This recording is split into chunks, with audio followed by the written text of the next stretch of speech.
তাহাজ্জুদে কি সত্যি এমন দোয়া আছে যা আপনার প্রিয় মানুষকে আপনার নসিবে এনে দিতে পারে? হয়তো আজ রাতেও কেউ একটি নাম মনে নিয়ে সিজদায় কাঁদছে আর বলছে, হে আল্লাহ, যদি সে আমার জন্য ভালো হয় তাহলে তাকে আমার করে দিন।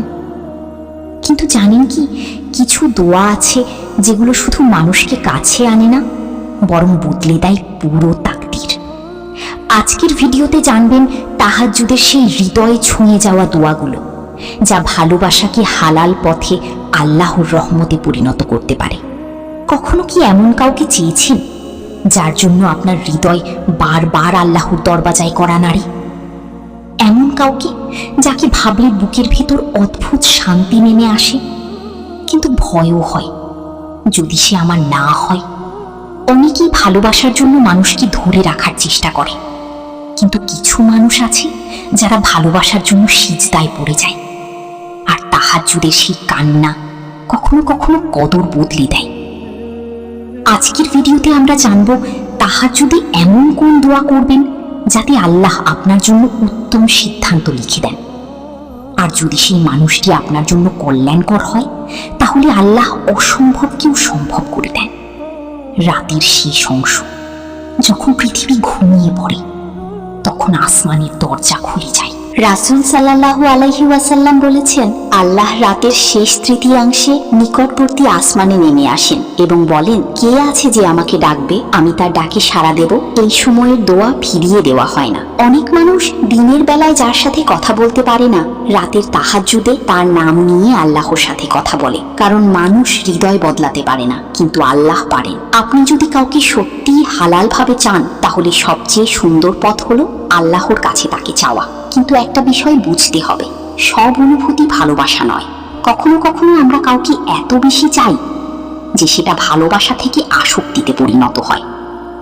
ইসলামে ভালোবাসা হারাম নয়।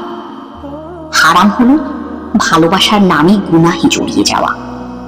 তাহাজ্জুদের দোয়া মানে এই নয়, হে আল্লাহ, যে কোনো মূল্যে তাকে আমার করে দিন। বরং এর মানে হলো, হে আল্লাহ, যদি সে আমার দুনিয়া ও আখিরাতের জন্য উত্তম হয়, তাহলে তাকে আমার নসিবে লিখে দিন। কারণ কখনো কখনো আমরা যাকে চাই সে আমাদের জন্য ভালো নয়, আর আল্লাহ যাকে দূরে রাখেন সেখানে হয়তো আমাদের হৃদয় বাঁচানোর রহস্য থাকে। যদি আপনি সত্যিই কারো জন্য দোয়া করতে চান, তাহলে তাহাজ্জুদকে শুধু আবেগ না, ইবাদত বানান। তাহাজ্জুদের আগে যা করবেন: ঘুমানোর আগে নিয়ত করুন, অ্যালার্ম দিন, ওযু করে পরিষ্কার মনে দাঁড়ান, 2 রাকাত হলেও পড়ুন, সিজদায় মন খুলে কাঁদুন। আল্লাহ শব্দ নয়, হৃদয়ের অবস্থা দেখেন। আপনি হয়তো সুন্দর আরবি জানেন না, তবুও নিজের ভাষায় বলুন, হে আল্লাহ, আমি তাকে হালাল ভাবে চাই। যদি সে আমার জন্য ভালো হয়, তাহলে তাকে সহজ করে দিন।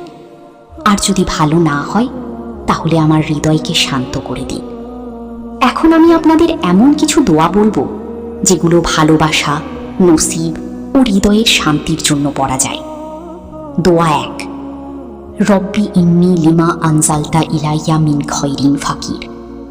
অর্থ, হে আমার রব, আপনি যে কল্যাণী আমার দিকে পাঠাবেন আমি তার মুখাপেক্ষী। এই দোয়াটি হযরত মুসা আলাইহিস সালাম করেছিলেন। এরপরই আল্লাহ তার জীবনে ভালোবাসা, ঘর ও শান্তি এনে দেন। দোয়া 2, হাসবুনাল্লাহু ওয়া নিমাল ওয়াকিল। অর্থ, আল্লাহই আমাদের জন্য যথেষ্ট, তিনি উত্তম অভিভাবক। যখন ভয় হয়, যখন মনে হয় মানুষটা দূরে চলে যাচ্ছে, তখন এই দোয়া হৃদয়কে শান্ত করে। দোয়া 3, রব্বানা হাবলানা মিন আজওয়াজিনা ওয়া যুররিয়াতিনা কুররাতা আয়ুন। অর্থ, হে আমাদের রব, আমাদের স্ত্রী ও সন্তানদের আমাদের চোখের শীতলতা বানিয়ে দিন। এটি কোরআনের সবচেয়ে সুন্দর পারিবারিক দোয়াগুলোর একটি। একটি মেয়ের গল্প বলি। সে একজন মানুষকে খুব পছন্দ করত, কিন্তু কখনো হারাম সম্পর্কে জড়ায়নি। প্রতিদিন তাহাজ্জুদে শুধু একটি দোয়া করত, হে আল্লাহ, যদি সে আমার জন্য ভালো হয়, তাহলে তাকে হালাল ভাবে আমার জীবনে আনুন। মাসের পর মাস কেটে গেল, কোনো যোগাযোগ নেই, কোনো আশা নেই। কিন্তু একদিন অপ্রত্যাশিতভাবে সেই মানুষটির পরিবার বিয়ের প্রস্তাব নিয়ে আসে। মেয়েটি তখন বুঝেছিল, যখন কোনো কিছু আল্লাহর জন্য ছেড়ে দেওয়া হয়, আল্লাহ সেটা সবচেয়ে সুন্দরভাবে ফিরিয়ে দেন। আর যদি নাও ফিরিয়ে দেন, তাহলে তার বদলে এমন কিছু দেন যা হৃদয়কে আরো বেশি শান্তি দেয়। একটা কথা মনে রাখবেন, তাহাজ্জুদ কোনো ম্যাজিক নয়। এটা এমন না যে আজ দোয়া করলেন আর কাল সেই মানুষ আপনার হয়ে গেল। তাহাজ্জুদ আসলে হৃদয়কে আল্লাহর দিকে ফিরিয়ে আনে। কখনো আল্লাহ আপনার চাওয়া মানুষটিকে দেন, আবার কখনো এমন শান্তি দেন যাতে আপনি তাকে ছাড়া বাঁচতে শিখে যান।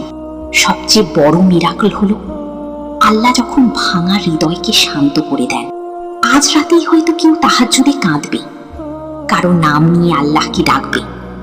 হয়তো সেই কান্না আসমান ছুঁয়ে যাবে। যদি আপনি কাউকে সত্যি হালালভাবে চান, তাহলে মানুষের পিছনে না ছুটে আল্লাহর দরজায় করা নাড়ুন। কারণ যাকে আল্লাহ আপনার জন্য লিখে রেখেছেন, পৃথিবীর কোনো শক্তি তাকে আপনার থেকে দূরে রাখতে পারবে না। আর যাকে আল্লাহ দূরে রেখেছেন, তার পিছনে ছুটে নিজেকে ভাঙবেন না। আল্লাহ সবসময় উত্তম পরিকল্পনাকারী। আল্লাহর উপর ভরসা রাখুন। ভিডিওটি ভালো লাগলে ইসলামিক এমন আরও ভিডিওর জন্য সাবস্ক্রাইব করুন। কমেন্টে লিখুন, আল্লাহই যথেষ্ট।